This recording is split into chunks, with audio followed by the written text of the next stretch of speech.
Light 'em up. Okay. So our first debate is is for which quarterback is poised to make a leap in 2022. It is between CalvinSGF, who is here, and it is who is choosing Daniel Jones, and Zach Cantrell, who is choosing Tua from Miami. Zach gets to kick off based on better record. So Zach, do you choose to start or defer? I will start and then go second in the closing.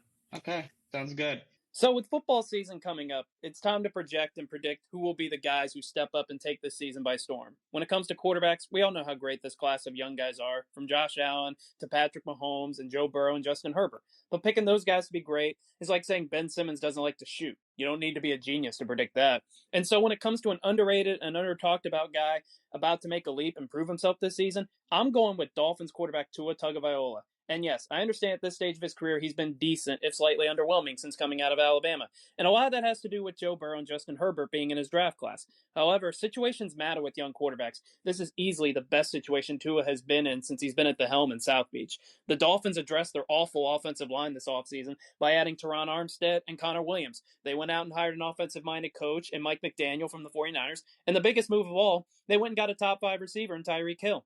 Jalen Waddle and Tyreek Hill may resemble a track team, but they're also a dynamic receiver duo that Tua's never had in his career. He also has a deep stable of running backs in Myles Gaskin, Chase Edmonds, and Raheem Mostert, who all have either rushed for 1,000 yards or they've had impact playoff performances before. You combine that with a defense that's ranked in the top 12 each of the last 2 seasons, and you have a complete squad in Miami for the first time in Tua's time there. It's easy to focus on the clip of him underthrowing Tyreek Hill in practice, but in his 2 years as a starter, Tua ranks in the top 10 every advanced quarterback metric you want to use, and he did this despite having the 4th least average time to throw since coming into the NFL. Lastly, Tua has something to prove, and I believe with the team around him, a coach who thinks offense first for the first time in Tua's career, Tua Tagovailoa will have a breakout season and announce himself as a legit quarterback who's going to be around for a while. I can see the rest of my time. All right, Calvin, you may begin. All right, sorry, I'm just getting a timer up. All right, so I'm good to start whenever? 10 minutes. You could start. All right. The QB poised to make a leap in 2022 is Daniel Jones. He's got all of the characteristics you need in a breakout QB. Let's get started with the coach, as it's hard to ask for a bigger upgrade than what Jones got. The Giants hired former Buffalo OC Brian Daboll as head coach, and we're likely to see major parts of his electric Josh Allen-led offense come with him to the team. Daboll oversaw the dramatic transformation of Allen, who turned from an inconsistent passer into an incredible dual threat, and Jones possesses a lot of the same traits. Just 2 years ago in 2020, Jones was the NFL's highest graded deep ball passer according to Next Gen Stats, and he could have easily maintained that if not for the coaching staff. We started off the 2021 season quite predictably in hindsight with notoriously uncreative play caller Jason Garrett, who opted to give Jones not more, but fewer chances to air the ball out. Garrett refused to scheme new star receiver Kenny Golladay into the offense, and Jones rarely took advantage of his stellar arm talent to throw deep. Then, after Garrett was fired in midseason after just 26 games as OC, the Giants suffered through Joe Judge for 7 games, who would rather run QB sneaks from his own goal line than give Jones an opportunity to succeed. Brian Daboll was a key factor in Josh Allen's massive deep ball improvement, and Jones has all the skills to have a similar breakout. He's got arm talent, also sneaky dual threat ability. In fact, Jones had the fastest run of any quarterback in 2020, going a whopping 21.23 miles per hour. He's got plenty of potential on his own, but let's look at the upgrades around him. Second-round wide receiver Wan'Dale Robinson was added in the draft. They'll now have a fully healthy Saquon Barkley, who by all accounts looks like he's back to his old self. I'll also count Golladay as an upgrade simply because he's going to be far more involved in this new-look offense in 2022. On the O-line, the Giants added protection by drafting superstar tackle Evan Neal and guard Joshua Azudu, and grab Mark Lewinsky and John Feliciano in free agency is an upgrade to an inconsistent 2021 unit. Returning to look at Jones himself, as established, he's a talented deep ball passer and elusive runner, improved his completion percentage and interception rates throughout all 3 years of his career, and now with a better supporting cast, he's going to be set up incredibly well to take advantage of his talent and make a leap in 2022. Do you concede the rest of your time? Yes, sorry. All right, you two may begin back and forth for 10 minutes. All right, go ahead, Zach. Light them up.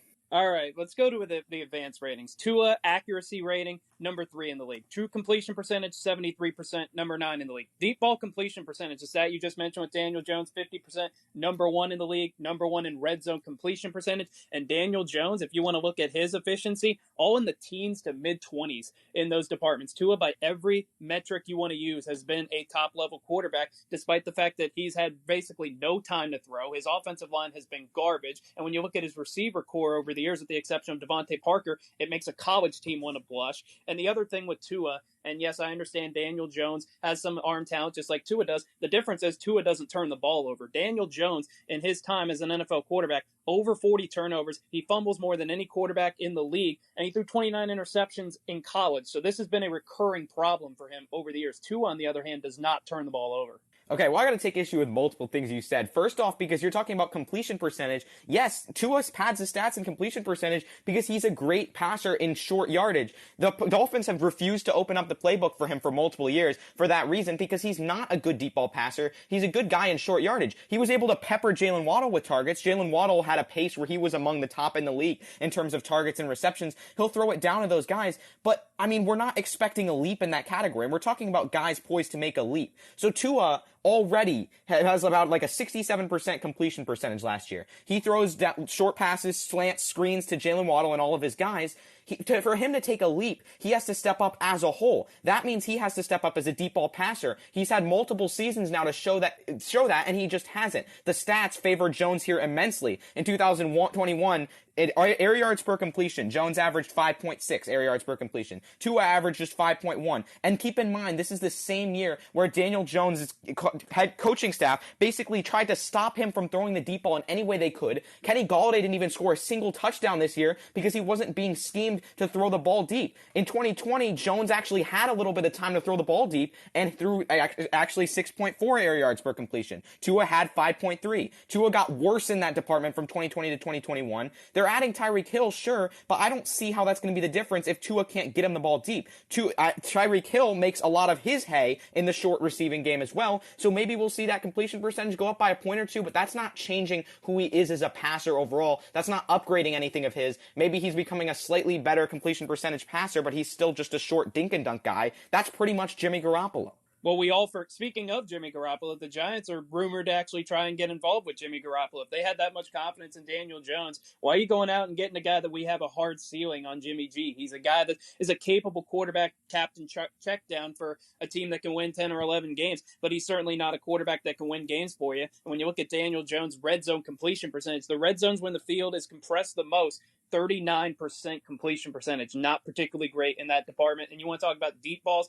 Do we forget about the fact that he threw great deep balls at Alabama? Yes, Henry Ruggs, Jerry Jeudy, Devontae Smith helped out with that, but he hit a lot of those guys in stride. We can't question Tua's arm strength at this point. And Daniel Jones' deep ball completion percentage is only 31%. That's 27th out of 32 starting quarterbacks in the National Football League last year. And as far as the accuracy rating, 7.2, number 30 in that department. So Daniel Jones, as well as not only being a turnover machine, he really isn't all that efficient. And you can talk about, he can make a leap up, but Daniel Jones right now is a bottom 5 or 6 starting quarterback in the NFL. If we're talking about him making a leap, he's probably going to be, 18th, 19th, perhaps? Tua can be a top 12 quarterback. He really can't be, though. That's the thing. It's been 2 years and this offense has not opened up the playbook for him. He's got bottom metrics in air yards per completion for each of the last 2 years. And yes, they're adding Tyreek Hill. We know Tyreek Hill can go deep, but more often than not, even in Kansas City, it would be often the story where he would get slants over the middle, take short passes instead. And Tyreek Hill's an incredible deep ball receiver. But the point being, you brought in Mike McDaniel. He's a creative offensive mind. What he does best is scheming the ways to get his players the ball in space. That fits very well with Tua, who has not been throwing the ball deep. And now, he's got 2 guys who can do that. That is one of Tyreek Hill's dominant traits. What is the reason for them to take chances downfield if Tua's just going to end up throwing picks or not be able to throw inaccurate passes? They're going to have room for those guys to operate underneath. And again, already, that's something that has been his trait. That's something he's been decent at. That's something he can improve at. Jones, now, he's got these weapons here. He's got a new head coach in Brian Daboll. There'll be more shots going downfield. Obviously, because there really can't be less than there were last year. But just the fact is, since 2020 when Tua took over, And then in 2021 last year, he has not been schemed to be throwing anything more than really just screens or dumping it off to Jalen Waddle. And he's been throwing it to him over and over and over. Now he's got another guy to do the same thing. That's not taking a leap. That's just throwing it to a new receiver. And then to talk about your Jimmy Garoppolo stuff, Garoppolo's been rumored to pretty much every team at this point. That was a report from NFL Network that said it was very possible the Giants could make a move from David Carr. I don't know if that's an inside source. We have no idea. I don't give that any kind of credence at all. I mean, given that it's just he's been rumored everywhere at this point. Well, part of your thing about why Daniel Jones is going to take a leap up is because he's got a brand new offensive coordinator and he's got an offensive-minded head coach and Brian Dable. Well, so does Tua. When you look at Tua, he's never had the offensive coaches to devise the plays for him. You know, he's never been given the opportunity to scheme up coverages, to scheme up anything other than those quick underneath throws, because Brian Flores has been a defensive-minded coach throughout his entire time. Mike McDaniel gets Deebo Samuel out in space, so I can certainly trust that he's going to get Jalen Waddle and Tyreek Hill out in space. And by the way, just because Tua doesn't always throw the deep ball, and by the way, his completion percentage is actually pretty good in that department, he can still throw a 15-yard pass and Tyreek Hill runs 70 yards for a touchdown. It still counts all the same to me. So I think as far as getting an offensive coach, you could say the same thing about Tua that you're saying about Daniel Jones. And as far as the Giants' weapons are concerned, Saquon Barkley is the king of the 26-carry, 100-yard game, where he has 25 carries for 25 yards and he breaks one 75-yard touchdown run. He makes his numbers look better than they are. When you look at Kenny Golladay, last year, I know he wasn't schemed up perfectly, but his numbers really weren't all that great. When you look at the Giants' receiver core, it's borderline offensive right now. And if we're trusting Evan Neal, and I think Evan Neal will be a good offensive lineman someday, but one of the toughest positions in the NFL to pick up right away as a rookie is on the offensive line. So I don't necessarily think that Evan Neal is going to make a huge difference right away. I think he'll be a solid player, but come back to me in year 2 or year 3 as far as making an impact there is concerned. The problem with Daniel Jones versus like Tua Tagovailoa in terms of being limited by the coaching staff is the fact that their offensive philosophy last year clashed with the moves made by the front office. And what we saw is they brought in an $18 million receiver, Kenny Golladay, who made his hay on being a contested catch receiver downfield, was one of the best in the league at that. Like, he didn't really do anything else. I love Golladay, but he's not a route runner. He's a guy who you throw it up to deep. And then Jason Garrett, because he sucks and will just run the same plays over and over again, wouldn't run anything. And then Joe Judge cares more about getting his punt team in position than throwing good footballs. I mean, the moves clashed with how that's why I say the coaching staff was limiting Daniel Jones. Whereas versus Tua, sure, they drafted a wide receiver in Jalen Waddle, but he makes his hay on short routes, in slants, in space. It was tailored to Tua's needs because Tua cannot push the ball downfield. He's a limited passer. And so Tyreek Hill comes in. You assume it's going to be the same. Maybe he'll get a deep ball more or two, but more often than not, I don't think he's going to connect because he hasn't shown he's going to be able to for the last 2 years. That's a very solid sample size.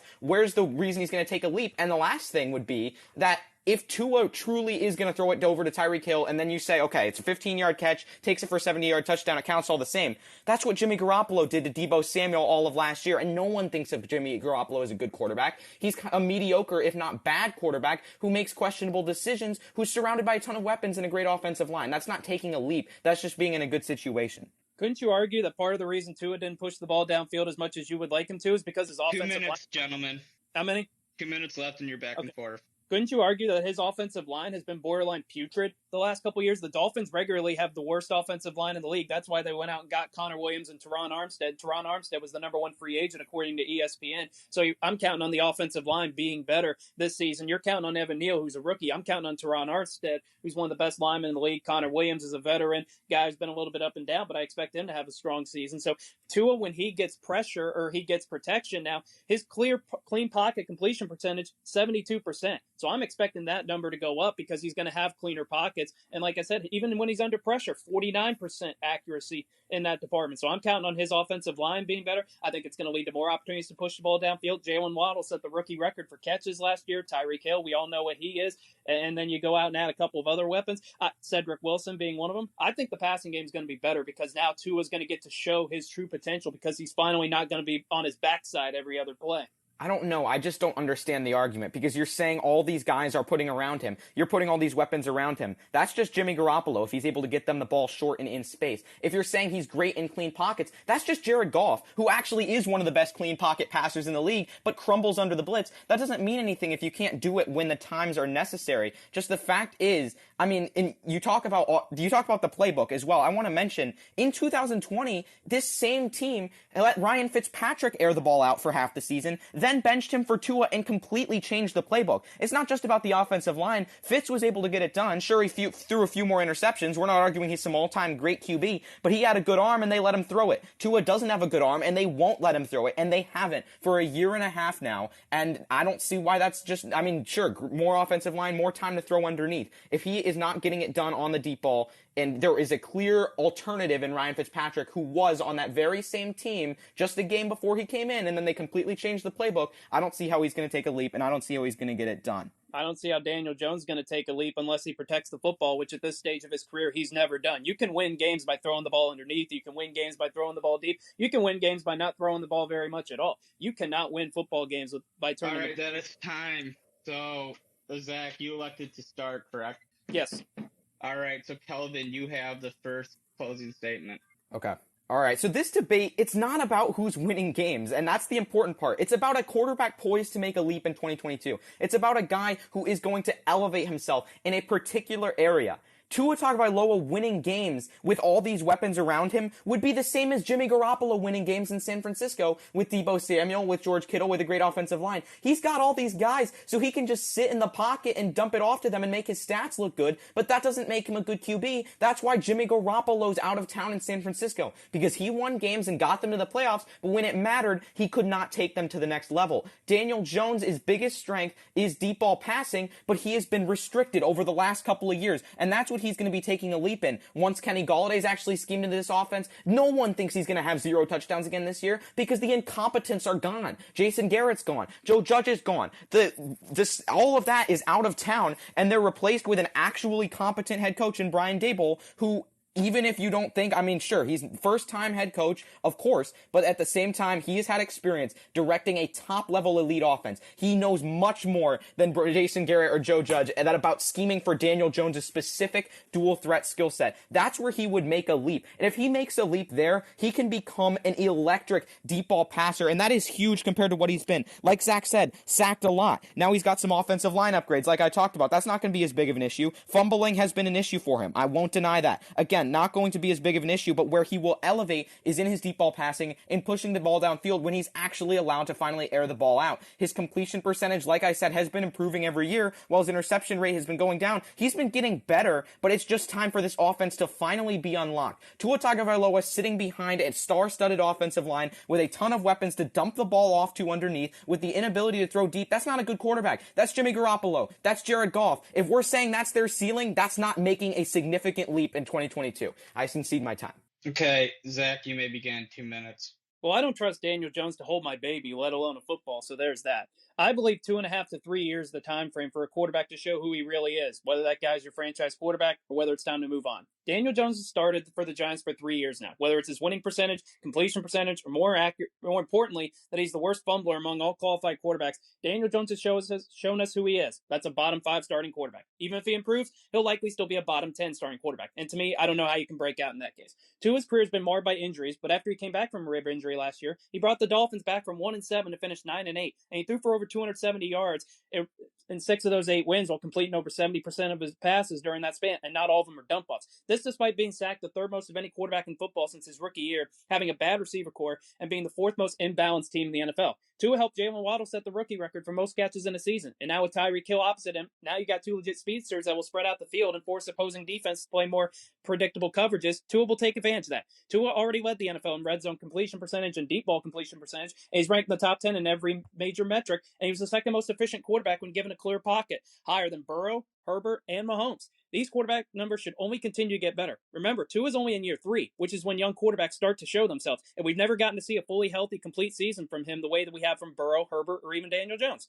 despite these aforementioned deficiencies, the Dolphins have fallen only a game short of the playoffs these last 2 years because, yes, winning matters, while the Giants have never been close to playoff contention. So Tua's gotten a lot more out of his team than Daniel Jones has gotten out of his. With the best offensive line, running backs, receiver group, and play calling that he's been given at this stage of his career, Tua Tagovailoa will take the leap, become a steady top half of the league quarterback, and make the Miami Dolphins a legitimate playoff threat in an AFC that's as deep as it's ever been, and Tua will be the breakout quarterback of the 2022 NFL season, and yes, winning matters. It's not everything, but it is an important thing. I concede my time.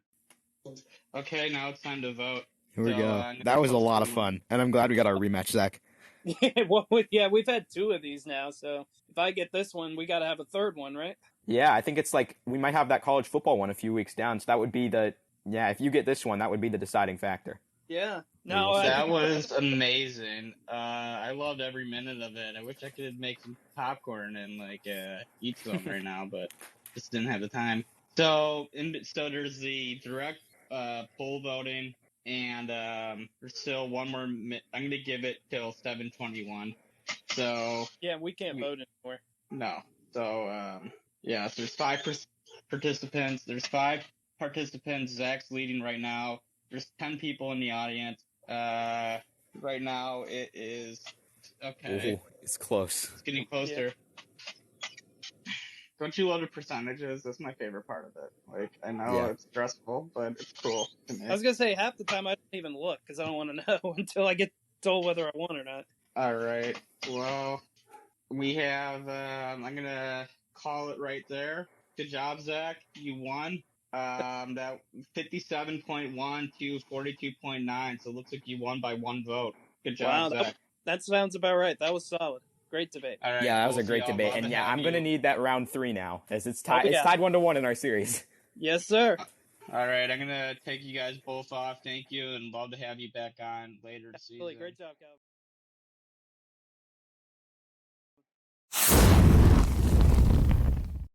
Hi, I'm Patrick Rush, host of Patrick's Happy Hour, weekdays from 5 p.m. to 6 p.m. Eastern Standard Time, where we talk about everything. Keep on tuning in to light 'em up. A round 'em up debate, and it is between LilySchu, LoroSportsaster, and RCMilton on the MLB All-Star Game, featuring the following discussion points. Who are the biggest All-Star roster snubs in the AL and the NL? Who will win the All-Star MVP? Who's the most promising prospect from the Futures roster? And for fun, best celebrity softball game performance. Okay, so without further ado, and LilySchu, happy birthday, but also, too, she has a right to start this debate or choose somebody else to start it, because she is Light 'em Up crew. And is Loro here? Okay, I'm just gonna give it 1 more minute. Second. If not, I'm gonna give him he has what? In the meantime, I'm still in a loop, so she'll defer. If she doesn't come soon, it's going to be a 2-person round 'em up, and I'll explain how that works. Thank God that David, the executive producer, had an idea for a 2-person just in case the situation happened. So, see here, is he in here? I have 10 people here. I'm going to give him 1 more chance. I'm going to message him. If he doesn't show up, he can't debate. Simple as that. Let's see here. But I'm not going to be rude, so I'm going to message him to make sure that he can. Well, that being said, happy birthday, Lily. Hope you had a great day. I don't know if she's able to hear me, but...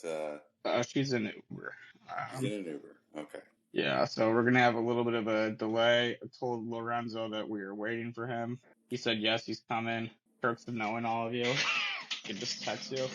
Been around here for a while. Okay, he's here. Perfect. So I invite as a speaker. All right. So how this works is there's going to be 10 minutes. It's going to be 20 minutes open debate, 10 minutes to select the top 2 people. Debate continues for 10 minutes to determine who finishes first. Points for casters, free for first place, 1 for second, 0 for last. you may begin. All right, are the three of you ready to begin your discuss? Lily, obviously you're into Uber, but do you want me to start this now? Sure, we can start it, sure. All right, sounds good. All right, y'all can begin. You have 10 minutes to determine the first round of voting. You may begin now. Yeah, Lorenzo, All right. if you want to, please, by all means. Can you say what you're going to say first? Sure. Well, I mean, when it comes to All-Star Game snubs, I mean, obviously there is a pretty long list. But I do want to start with Scott Barlow of the Kansas City Royals. He is somebody with a whip less than 1. And for relief pitchers, you have he has a better whip than the likes of Jordan Romano and Soto. He has more saves than Iglesias. So I think that Scott Barlow is somebody that, as a start, should be in LA. I would say I'm going to go with 2 snubs here. One of them is Freddie Freeman of the Dodgers. I mean, he's been an All-Star before, and he should have been a starting first baseman for the National League. But I didn't realize that the first baseman in the National League has been very stacked. But I also think that Taylor Ward of the Angels should have been in. I mean, I think that he can be an all-star infielder or outfielder. Those are my 2 snubs right there. And oh, sorry, Lily. No, I mean, the biggest one for me, obviously, it was a wrong that has been since corrected and righted now with Devin Williams, because the fact, even though, too, again, now that he got the honor, great, but we just have to acknowledge how ridiculous it is that they didn't put him on the roster to begin with. He's one of the most electric pitchers in the majors, and pretty much has redefined change-ups with his airbender, and as you know, he had 25 scoreless innings and all of his last appearances and has just been on fire. And the fact that he wasn't recognized immediately is really disappointing. And I think overall, the way that pitchers are brought into the All-Star Game isn't done in the best way, because it just is so random compared to how every other guy's actually voted in. So that's another thing I think is really important to talk. And yeah. You know, I don't know. In terms of a random out, I am a rookie, but I actually do have a couple of more, and I'm not going to go through my whole list, but I do think that I do think that there are a couple more. As Taylor Ward was one that was on my list. I think another person is Will Smith of the Dodgers as well. For somebody who has more home runs than Travis d'Arnaud, more RBIs. Batting average and on base percentage is higher. He also has better stats for the most part than Wilson Contreras. But also, I do want to acknowledge a snub being Juan Soto, not as a starter. I don't know. I think that with due respect to Jock Peterson coming back to LA, obviously Acuna Jr. and Betts have so much clout in terms of popularity. Well, I guess Juan Soto does as well. Lord knows that he really thinks that way since he turned down that contract offer. But the fact that the fans didn't vote for him as a starter, despite having more home runs than Acuna and Peterson, more RBIs. Well, he's tied for RBIs with Peterson and more than Acuna. With a higher on-base percentage than all 3 who are starting. So I think that Soto should be definitely a starter. And I do think that that is a reason for being called a snub. Well, I want to say here, I mean, I think Juan Soto, the reason why I think he was snubbed is because there's a lot of good outfielders in the National League. And I think that even though he plays right field, he could have been a starting left fielder. Yeah, I think that when it comes to the best of the best, like, does it make sense, like, especially in an outfield perspective, is it supposed to, are you supposed to focus on position as opposed to, like, a broader scope in terms of outfield? You think of Seattle in 2001 when Alex Rodriguez flipped over to Cal Ripken Jr., is it about the best talent? Because is Jock Peterson worthy enough than somebody like a Juan Soto? Well, here's the thing, though. This is exactly it.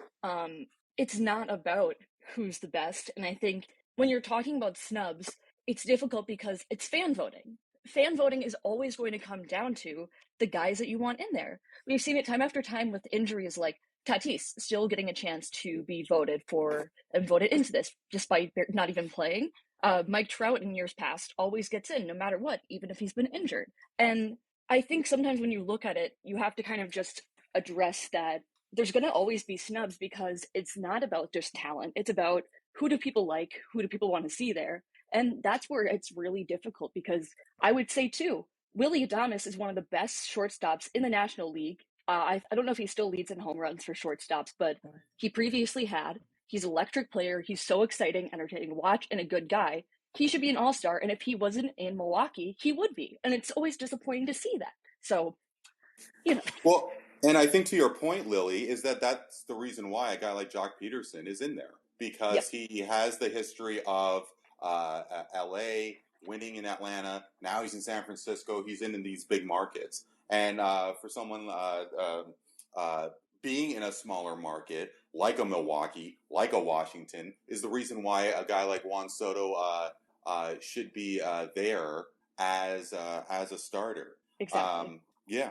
Hard to disagree with anything there. And I know the other thing with it too is I think it's not to say that so many of these guys aren't deserving. It's just that there are so many deserving players who have done well and also are great ambassadors for baseball with everything that they do, because a lot of them are voted in for a reason. They're charismatic. They're great players. You want to see them there. You want to have that fun, but it's so disappointing of the way that it is so held down by popularity and big cities and big markets and everything. And this is a different thing. But another thing, this isn't unrelated to kind of what we were supposed to be talking about, but I had seen somebody talk about how adding in a position for utility for the All-Star Game roster, I think it was, I forget what manager said it, but I think that's just right on because it's one of the most important parts of a team. And I think it'd be a really good opportunity to honor those guys who play every position and fill in whenever their team needs it. So I think that's also something I want to see, but Yeah, and I mean with fantasy sports, like with regards to Yahoo, they do have a utility position. I don't know so much about a utility, and apologies, like Lily, who is kind of going away from the topic. But I think that gang, you have 2 minutes left on your first round. Okay. I do think that a legacy is something, especially now that Miguel Cabrera and Albert Pujols are at the end of their careers. Getting that much closer. Albert Pujols did have a cup of coffee in LA. I do think that is something, whether utility versus legacy, may be more considered as opposed to like a quote unquote utility sort of aspect. But I digress. I am a real fan of the legacy. The pick. So am I. I think it's great. I have no problems with it. And it's a great way to honor great players who have a great history. I mean, and they're a direct impact for the game. So I have no problems with additions like that. As much as it kills me to say it as well, I do want to acknowledge a snub as Robbie Ray as well. Yeah. I think for a guy who is restricting batters to less than a 220 batting average, he's tied for third in strikeouts. And, he's not in my good books right now. Forgive me. I'm biased. I'm a Jays fan. But the fact is that he is leading this charge of this incredible charge for the Seattle Mariners. So I do think that Robbie Ray is somebody that should be considered also. Agreed. Very much agreed. Mm-hmm. Lorenzo, you still with us? Yeah, I am. Oh, okay. I still am. I was just waiting to see if we're on for the next topic here. Oh, y'all can continue. I mean, yeah. No. So, anyways, we're gonna go on to the next topic here. I'll host this portion here. Let's make a prediction here, folks. Who I think is gonna be the All-Star Game MVP? I picked the National League to win because I think that the American League has won it way too many times. And my pick for the National League All-Star for All-Star Game MVP is Mookie Betts. I say that because I think that the National League. I say that because I think that the National League is going to be motivated to win this thing, and I'm confident that it happens. And I'm going to say that Mookie Betts hits a home run, but not only that, I think he gets 2 doubles and a single. All right, Lorenzo. That is actually the first 10 minutes of the first half. So I'm going to put in the voting links, and you all, the audience, will determine 2 of these 3 casters moving on to the second round. Of course, once we finish, first place gets 3 points, second place gets 1 point, third place gets 0 points. So I'm going to post those links right now. Great discussions by the 3 of you. I learned a lot. This has been really good infotainment. Yeah, the 3 of you just brought it. This is going to be a really great job, and you round them up. Debuts, I think, for all of you, actually. Technically not mine, but oh, true. Well, right. the betting debate was supposed to be a roundabout, but it still was kind of more discussion based. No, that's a 2-person roundabout that counts.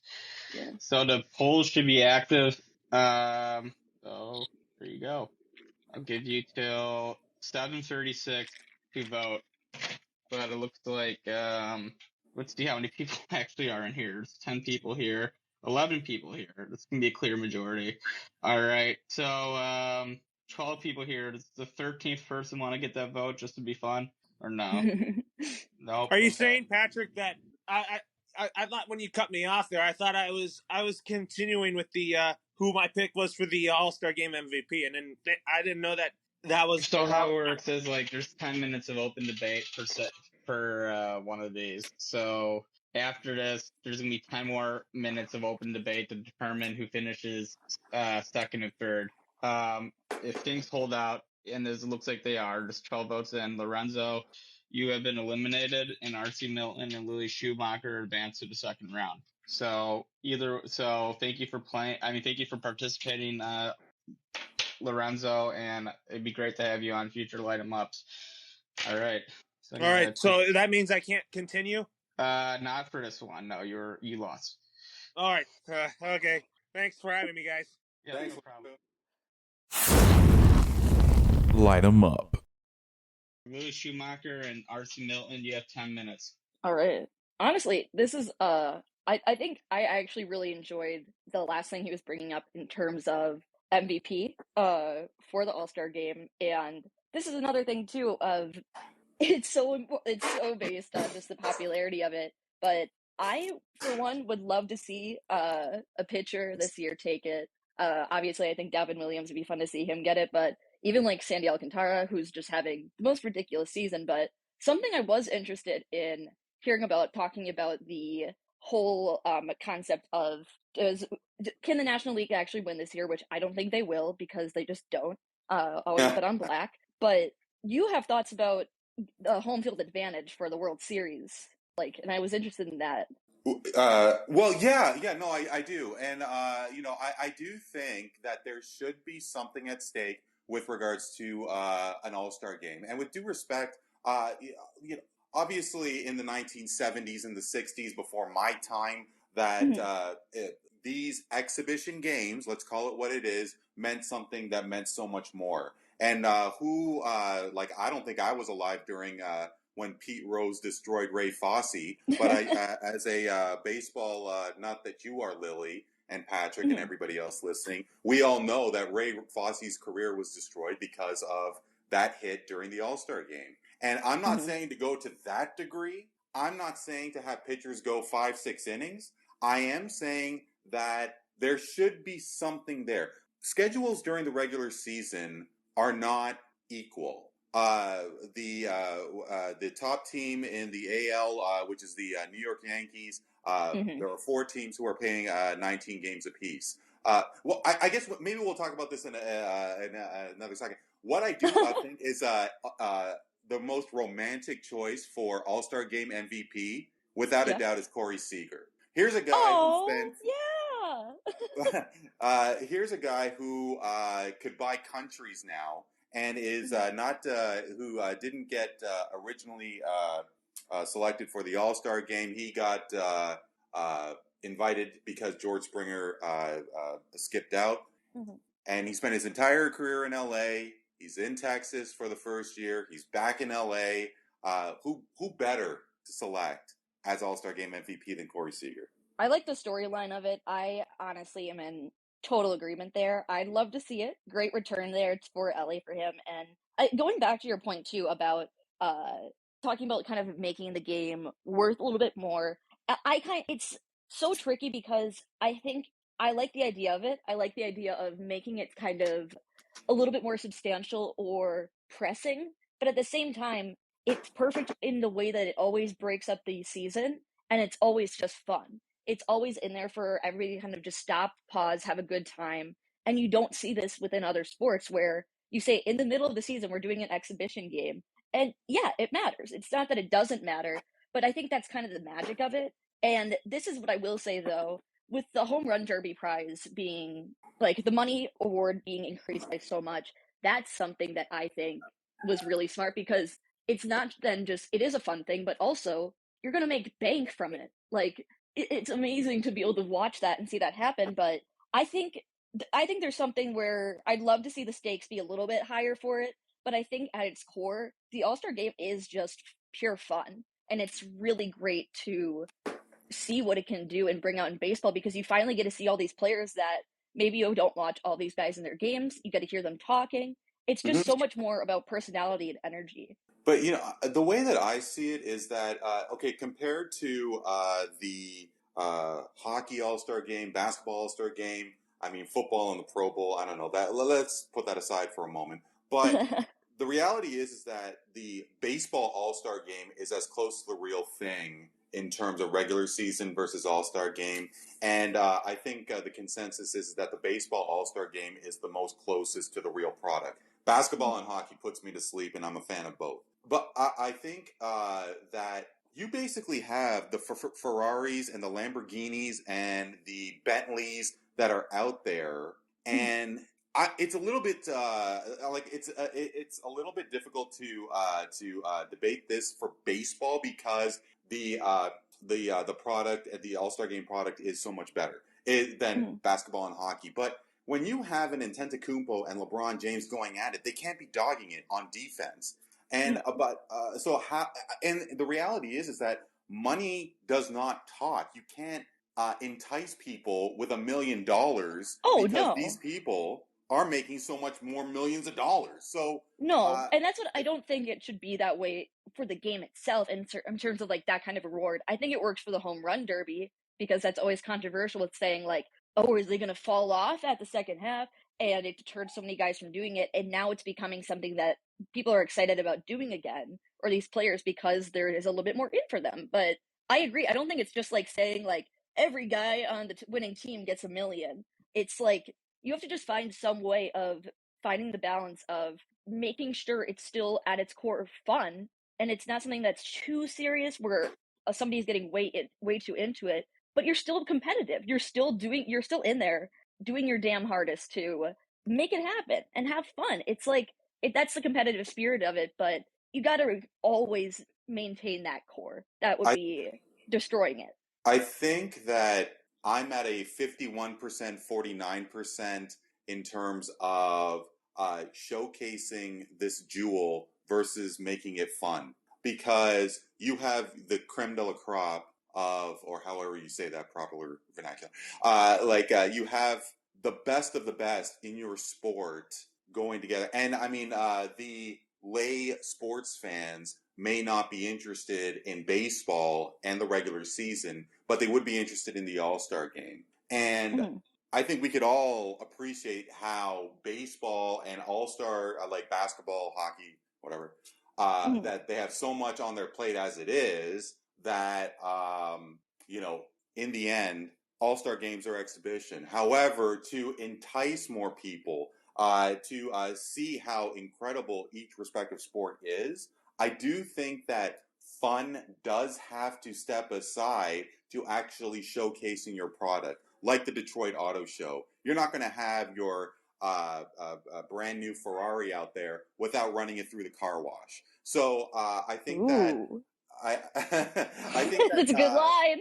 Yeah, and believe me, let me start by saying I don't know anything about cars. So I mean, I do think, and I could appreciate that. And shoot, I would be horrified if Vladdy gets a ruptured ACL during the All-Star Game. Absolutely. However, I do want him and the rest of my Blue Jays, like your Brewers, to kill it. So I don't know how much more fun should supersede everything else. I do think that they have a responsibility. I mean, I think I think with where it's at is right, and that's why I understand what you're saying with it too, of saying gotta make the stakes a little bit higher. But I think it's at that perfect balance right now that it's something too. You're not going to just half-ass baseball. You're not going to half-ass the All-Star game. It is inherently just more fun. But with the nature of the sport, like we kind of have already been talking about, you do still have to kind of do your thing and do your best. You're not going to just, that doesn't mean you're all of a sudden going to be on defense and not make as much of an effort to, get a diving, a fly ball at the warning track. Right. You're going to do your best to get to it. If you're a pitcher, you're going to show your best stuff. If you're a batter, you definitely want to hit a dinger. That's what everybody wants to do then. And it's something where it's already happening, but we know that they're doing it because it's something for the fans to be able to see all these guys all together playing. It's like worlds colliding. It's the best matchup ever, and it gives everything there. But I think with where it's at, there's not much more you can do to make it bigger than it is or make it mean more. But I think it's perfect. Yeah, well, I think the truth of the matter is that take any division and you could define it as the weakest division in baseball. That could be up for debate as well. Hey, maybe in the third round. But obviously, the AL East being as tight as it is, and apologies, I don't have the standings in front of me. What is the lightest division in all of baseball?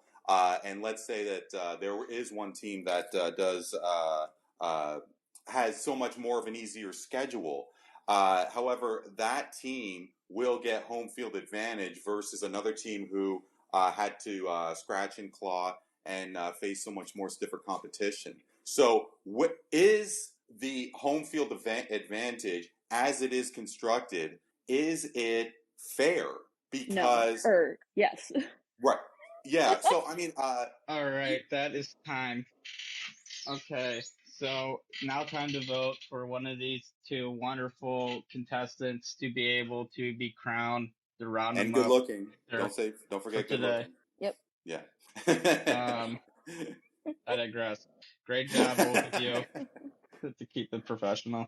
And I'm copying and pasting both links in there, so I'll give 2 minutes of voting, but if there's a clear majority, there's 14 people in here. We'll see what it is. Fun. Now it's gonna be close. 7 people who participated. There's 14 people here. Damn, on my birthday? Y'all. Still everyone wants to see me fail. The two of us get to vote ourselves, right? No. Oh, we don't? Okay, so you got to take one from me because I voted. Oh, take one from him. Okay, so take away one from me. Doing the math on that. Okay, so it's 11 participants. Anybody else want to vote? Okay, Lily, can you vote for yourself and maybe we could drown it out? Okay. Yeah, that's actually a really good idea. Yeah, sorry. No, hey, you said it right away. We're honest. Unprecedented moment in Light 'em Up. All right, so it's actually, there's 13 people in here. One person want to be the last vote to determine if this is actually going to be close. It looks like it's going to be closer than a 1-vote victory, barely, but congratulations, RCMilton, by the skin of your teeth, defeating Lily. Lily, did you literally super close. Lily, okay. Though, you're not defeated because you finished with 1 round 'em up point, and RCMilton, since you finished in first, you finished with 3 round 'em up points. And the idea is to really not finish in last. And both of you succeeded at that. So 1 point and 3 points respectively. Happy birthday, Lily, and happy Victory Day, RC. Oh. And be glad to have both of you on another time. Well, it's Victory Day for both of you. But well, thanks for whoever just voted and now made it even. But voting's done. Damn. It's connection closed. Voting is done. It's but it was a very close. And our next, so I'm going to take both of you off. Yeah, great. Happy birthday, Thank Lily. you. Thank you so Great much, job. Lily. Happy birthday. Thank you. And great job, RCMilton. Hey guys, James Fleming here, host of the Pig Pen Thursdays at 9 Eastern Time, where we talk mostly lists. We compare a lot of top 10s. Also host the Gamble and Ramble Show Sundays before football every week. Stay tuned for more Light 'em Up. On Light 'em Up. They are Wolmer and C. McBride for who had the best home run derby in the pre-10 outrun round derby era. C. McBride has Josh Hamilton in 2008, where Wolmer has Bobby Abreau, and Wolmer gets to kick off the debate because he has a better record. And I want to say almost congratulations to LilySchu, RCMilton, and Lorenzo Sports Junkie for putting on a riveting and informative discussion on things pertaining to the the MLB All-Star. So thanks, both of you. Now, without further ado, I'm going to put C. McBride and Wolmer on. Give them a chance to close out this show. It's been real. How's it going? Yeah, how's it going, Pat? It's going good. So, do you choose to start, or do you choose to defer, Wolmer? I guess I'll choose to start and go first. So that means you're going last for your closing statement. Correct. You're aware of this. Correct. All right. So for quick clarification, we only said Bobby Abreau, but I'm choosing a performance in the 2005 Home Run Derby, which took place at Comerica Park in Detroit. This was a very special home run derby to the MLB because it was in celebration of the World Baseball Classic inaugural year. They chose 8 competitors representing their own home country, and it was 8 different countries. You had Ivan Rodriguez, who was representing Puerto Rico, David Ortiz, who was representing the Dominican Republic, Mark Teixeira, who was representing the United States, Jason Bay, Red Sox legend, representing Canada. I hope I'm saying this name right. You got Heat Sop Choi representing South Korea, Andrew Jones representing the Netherlands, and Carlos Lee representing Panama. And to run him out, the winner of the Derby was Bobby Abreu, who was representing Venezuela. You look at the field, there's 3 names that jump off at the plate. David Ortiz, who finished with 47 home runs that year, Andrew Jones, who finished with 51, and Mark Teixeira, who finished with 43. Bobby Abreu was nowhere near them. He finished with 24 home runs on the year. He was there representing his home country. Not a known power hitter. Only twice in his career did he ever hit 30 or more home runs in a season. But this was the night he stole the show. He felt like the most powerful hitter in the world. First round, he hit what was the record at the time, 24 home runs. Second round, finished with 6. And then in the third round, which gave him the win, 11 home runs. This was out of nowhere. This was a guy who was not a very big power hitter who just stole the show. And in a very tough ballpark to hit home runs, which might remind you is 420 feet to center field, 330 down the line to right. This guy made it seem extremely easy. Longest home run of the event was 517 feet. I can see my time. You may begin, C. McBride. Oh, okay. I was waiting for the signal, but okay. So I'm gonna just touch on something that was said in the chat real quick by the boy Zach Cantrell. He says, "How can Josh Hamilton be the best when he wasn't the winner?" Well, Zach and the rest of the LEU community, that is exactly why I'm here. That's why I'm going to be discussing why, despite Josh Hamilton not winning the Derby, it was still the greatest performance of all time. And that's why, personally, I think this performance is a little underrated, is because he did lose to Justin Morneau in the finals. But that's the thing. Honestly, how many of you actually remember who the winner of the 2008 Home Run Derby was without looking it up? For real. So, other things that might be going against me here is the fact that this was at Yankee Stadium, which is one of the friendlier home run ballparks. And, this Home Run Derby was one that, this was the first one that I ever watched as a kid. And I think this home run derby specifically is one of those memories in baseball where you just know where you were at the time that this took place. Just like you know exactly where you were when Barry Bonds hit homer number 756. You know where you were when Armando Galarraga got robbed of his perfect game. Sorry, Patrick. And you remember exactly where you were when the 2008 home run derby happened. And honestly, the only reason why this is even a debate in my mind is because Josh Hamilton didn't win. It's because he struggled in the finals, but he did hit 28 home runs, which was back then a record for one round. And yeah, it's just the fact that he didn't win just truly leaves something to be desired. And the question if it truly was the greatest performance of all time. And I still think, despite him coming in second place, that it was still the greatest performance in the home run derby of all time. And I can save the rest of my time. I think we lost Pat. You two may begin.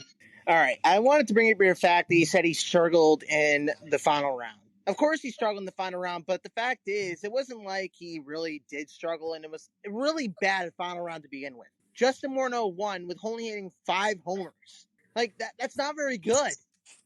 Morneau hit 22 home runs the whole entire thing and still somehow found a way to win. Yeah, that was going to be a point I was going to was bring up, is that but Josh Hamilton had more home runs in the first round than Morneau had for the entire Derby. Okay, that's fine. That is 100% fine. But home run derby is not won by just doing really good one round. It is by consistently performing to great expectations to make yourself to that final and eventually win. Josh Hamilton didn't do it. The fact is, he had 4 home runs in the second round and cut it off at 4 outs. He was like, yeah, I'm going to save energy for the final round. That didn't help him. The fact is, he had 3 home runs in compared to his 10 outs and lost. This is a guy who used up all of his energy in the first and second round to make it this far. He didn't really need to go in the second round, and he still did and couldn't even finish off what he started. It doesn't matter how you start, it matters how you finish, and he did not finish well. Bobby Abreau, on the other hand, started great and ended great. He didn't need all 10 outs to win the whole entire thing. He finished with 11 home runs, 41 total, which is, for a 10-out home run derby, the record. He holds the record for that. And I will say that Josh Hamilton really does hold the record for a 10-out round. Yes. He did it in Yankee Stadium, which you did mention was the easiest place at home run down the right field line. This is also Josh Hamilton, who is a known power hitter. He's surpassed 30 home runs 3 times in his career and did have a 43 home run season. This was not like it was a big surprise. It wasn't. This is a year he really did all of a sudden come onto the stage as a top player in the MLB. He was in a very nice field full of a lot of power hitters. He dominated the first round, but he couldn't complete it. He had an okay second round and a very bad third round. He really could have won, but he just couldn't finish it off. And the fact is, I do remember who won this before we even talked about it, because of just how historically bad that final round was. Justin Morneau's 5 is the lowest amount of home runs to win a 10-out derby while using all 10 outs when it was a 10-out derby. That's the lowest. Now, just to interject for a little bit, for both of you, what do you think makes a spectacular home run derby performance as opposed to just a so-so home run derby performance? Well, I mean, I don't really think the 2008 was a so-so derby. I think Josh Hamilton's performance in that round where he had 28 home runs kind of made the derby. I mean, he had not only players but fans having their jaws dropped on the floor. He hit 13 consecutive home runs in that round. He hit 7 over 500 feet, which, I mean, it doesn't matter what stadium you're hitting at. You could be hitting dead center and Polo Grounds for all I care. If you're hitting them 500 feet, they're gone. So, I mean, I kind of did bring up Yankee Stadium, but at the same time, that point is kind of irrelevant, because if you're hitting them 500 feet, it doesn't matter. And he was hitting the batter's eye a bunch of times in dead center. And I want to bring up a point also, yeah, like we've talked about multiple times already, Josh Hamilton didn't win. But I don't think that automatically means that it wasn't a great performance. There have been plenty of great performances from a player that didn't win. The most notable example being Tom Brady in the Super Bowl against the Eagles. Most people outside of Philadelphia don't even talk about the fact that the Eagles won the Super Bowl that year. They talk about how Tom Brady threw for over 500 yards. And that's like one of the greatest performances in Super Bowl history. And the Patriots didn't win the Super Bowl, but it's still labeled as one of the greatest performances. And it's kind of the same thing here with Josh Hamilton. No one talks about how Justin Morneau won the home run derby. They talk about how Josh Hamilton went off in that round. He hit 28 home runs. You might be right. But the fact is, you look at Tom Brady's performance, he didn't make any mistakes. He played a really good performance. It was just not a full team performance. Josh Hamilton, on the other hand, made many mistakes in this derby. He didn't need to go hit 28 home runs. The fact is, Tom Brady put in a complete game effort. Josh Hamilton didn't. He put in a good first-round effort, but couldn't really finish it off. That's a difference. That's the big difference between him and Tom Brady. Bobby Abreu, on the other hand, put together a complete derby. He hit 24 home runs in the first round to move on in the second. He hit 6 home runs in the second round to be good enough to move on. And then he hit an astounding 11 home runs. And this was after he completed only 7 minutes before to do this round. Let me also remind you that the rules between the 2005 home run derby and the 2008 home run derby were very different. Both derbies' first round rules remain the same. Top 4 move on. But here's the biggest difference. It's the second round. Second round of 2005 is the top 2 move on. You forget your round 1 stats. You have to do good in the second round just to move on. You have to finish top 2. In the 2008 derby, you just had to finish with enough home runs combined with your round 1 to move on. It didn't really matter how Josh Hamilton performed in round 2 to move on because of just how good his round 1 performance was. Bobby Abreu really had to earn that third round appearance. Yeah, but doesn't that just speak to how well Josh Hamilton did, though, in that first round where he didn't really need to do a whole lot in the second round to make it to the finals? He kind of just had like a bye to make it to the finals, where he then kind of slipped up. But, I mean, still, like when you're hitting him over 500 feet, Josh Hamilton's longest home run in the Derby was longer than Bobby Abreu's longest Yeah, in the by home 1 run foot. Derby. I'm not saying 1 foot is 1 foot, Sorry. man. Bobby Abreu hit 5 home runs over 500 feet, so you're talking about a difference of 2 and a difference of a foot. Bobby Abreu was able to finish it all. He was able to put together 3 really good round performances just to make it and win it all, hitting 41 home runs in the process. Josh Hamilton put on a great performance for round 1, but was too tired to finish round 2, and then completely gassed by the time round 3 came along, where he hit 3 home runs. Do you know how many of those home runs went over 500 feet? None. Bobby Abreu did hit 1 home run over 500 feet in the third round. And this is already after he hit 30 home runs combined in rounds 1 and 2. There's a big difference putting together great performances, which Abreu did, and putting together a third of a performance like Josh Hamilton did. Hamilton put together a third of a really good performance. I mean, I don't know if I'd call hitting 6 home runs in the second round great, but, you know. It could be right there. 6 home runs isn't terrific, but it was great enough to move on. It was great enough. The only person to hit more than him in that round was Ivan Rodriguez, who was beat in the final round. Josh Hamilton did enough to get through the first round. If you were looking back at the 2005 rules, Hamilton would have been done. He would have been done because he was gassed. He was slowing down. He pulled out of that round because how tired he was. He didn't want to use up so much energy in the final round because he was able to combine. Well, I mean, technically, if you paired Josh Hamilton's best round against Bobby Abreu's best round, Hamilton would have beat Abreu. So I don't really know. You're on that. All right, so round 1, Hamilton was better. Bobby Abreu, I think, won round 2 because he was able to hit more home runs. But in the third round, Abreu hit 11 home runs in a final. This is after already having 2 straight rounds of competing fully through. Josh Hamilton competed a full round 1, like I said. Couldn't finish round 2 and failed to even put up a good round 3 performance. This is against the field that really didn't do much either. So yes, you do remember the great performance put together by Josh Hamilton, but that was because the field wasn't great and around him. You're talking about the fact that Josh Hamilton competed against some good sluggers. Nobody that you would remember today being an all-time great player. I mean, I don't know if I'd call the rest of the field trash. Well, I mean, Chase Utley in that era was good. Ryan Braun was pretty good. Evan Longoria, the Rays fan. So you know how I feel about Evan Longoria. All right, hold on. Let me ask you this: are any of those players Hall of Famers? I mean, not at the moment. No. In the Derby, David Ortiz, Hall of Famer. Ivan Rodriguez, Hall of Famer. So the odds were really stacked against them. They really were. You're talking about a guy who had 18 home runs at the break compared to guys who had over 25. A guy who was not expected to do anything and all of a sudden stole the show. Josh Hamilton finished with 32 home runs. He had 21 at the break. It wasn't like he was stealing the show. Everybody knew what he was going to do to come in. He did put on a hell of a performance. Can't take that away from him. But it wasn't like it was unexpected. Bobby Abreu was completely unheard of and unexpected. Because I think it was unexpected for him to hit 13 out of 13 and 7 over 500 feet. I think that part of it was unexpected. Okay, that was unexpected. It might have been. But the fact is, putting up the performance he did, it wasn't going to be unheard of for him to do in a derby where it was full of power hitters, including him. You were expecting him to have a fun time.